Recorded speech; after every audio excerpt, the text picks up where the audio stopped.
Hello YouTube, this is the King Dragon Glider, coming at you with my last deck profile for the night. The one you've all been waiting for. I finally managed to build my Buster Blade deck again, this time way better than before. There is proxies in this deck, so I warn you, it's still not fully completed, just because of the release of Sage, and the fact that he costs way too much money, I ain't gonna buy myself one. That being said, let's hop into the profile.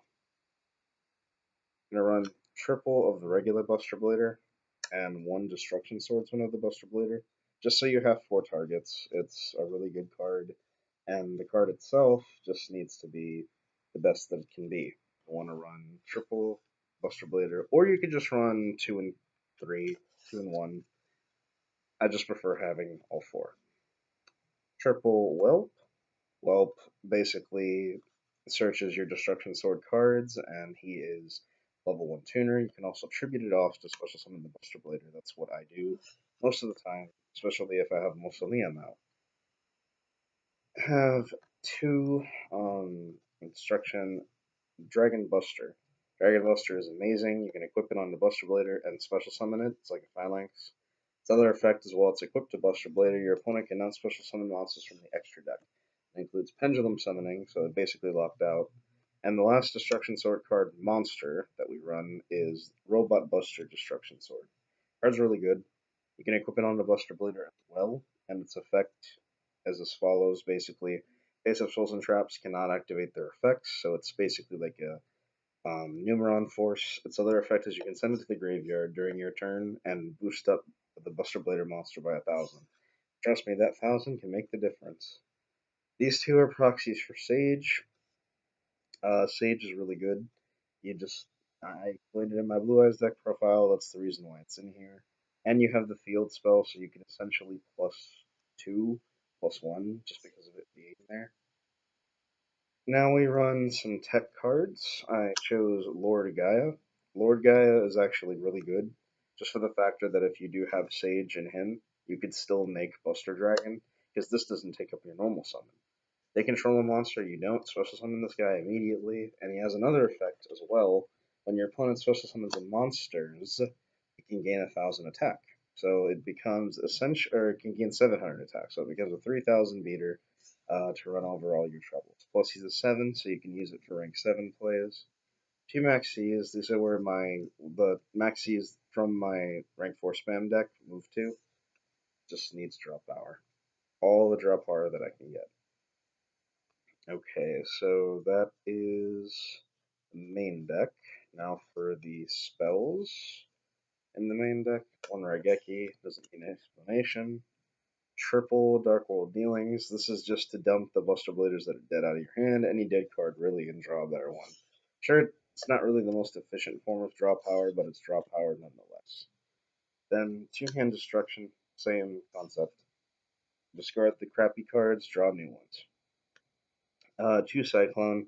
These are meant to be Twin Twisters, but for now Cyclone, because I can afford Twin Twister and it's going up there in price. Cyclone's just as good. It still pops twice.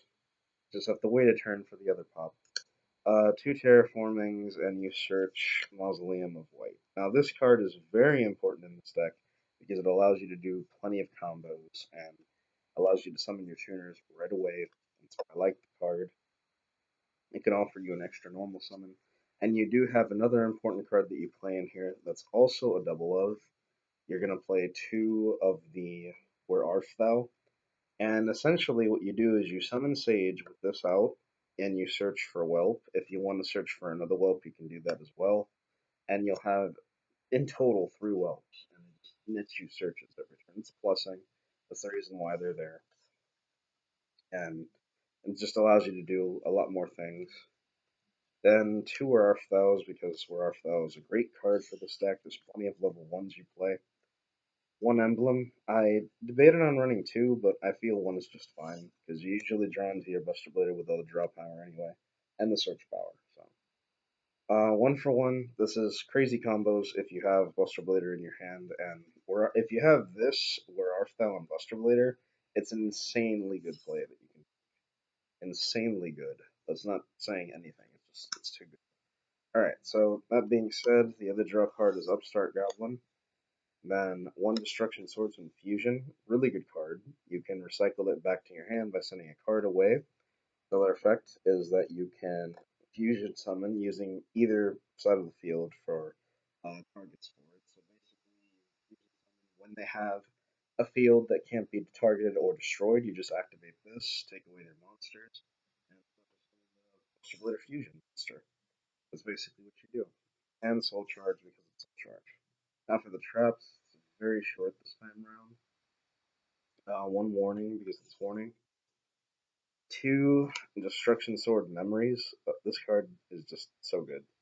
It basically is your extra fusion. You banish it from the graveyard along with the materials and switch summon the fusion monster. Its first effect is also really good. You can discard a Destruction Sword card, and you special summon a Buster Blader monster from your deck that includes Toon Buster Blader too, which I thought about running, but it didn't really sit with me.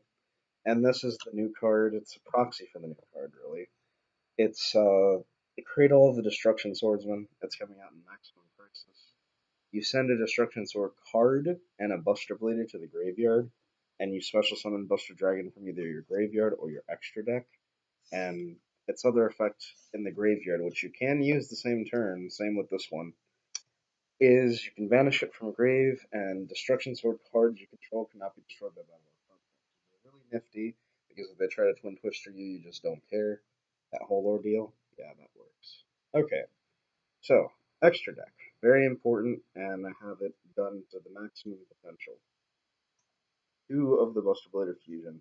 I wish I could run three, but you really can't. The extra space is really tight because if you want to run all the good stuff, you have to run this guy at two. This card is the reason I made this deck. He is so good. He just shits on everything. If you have him on Buster Dragon and Dragon Buster, they can't really do anything. Especially if you have Cradle in the graveyard. You can just banish Cradle if they try to do anything to your cards.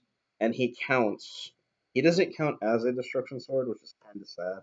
But he has, I mean, it's the Dragon. Wait a minute.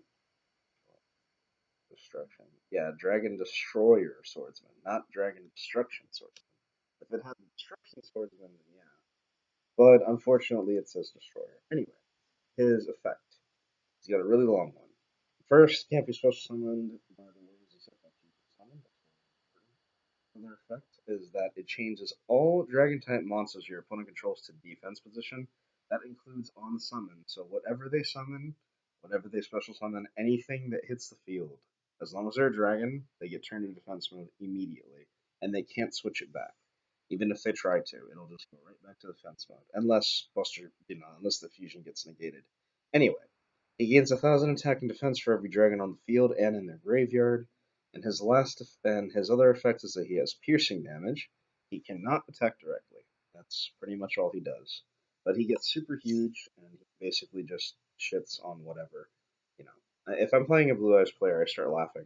I'm just like, yeah, that's bad. Odd Eyes players too. Ghost Trick Dullahan, because you'd be surprised how many times you end up with level ones on the field. You have to make something to make do, right? I decided to put that over in Slacker. I just feel that he's better. One Hope Harbinger. I make him, but rarely. He's just in here for space. And if I have randomly two level 8s on the field, which happens, just not often. Two level 7s, or two rank 7s, I should say. Big Eye, very important, and Red Eyes. Red Eyes I just use to close out games, usually.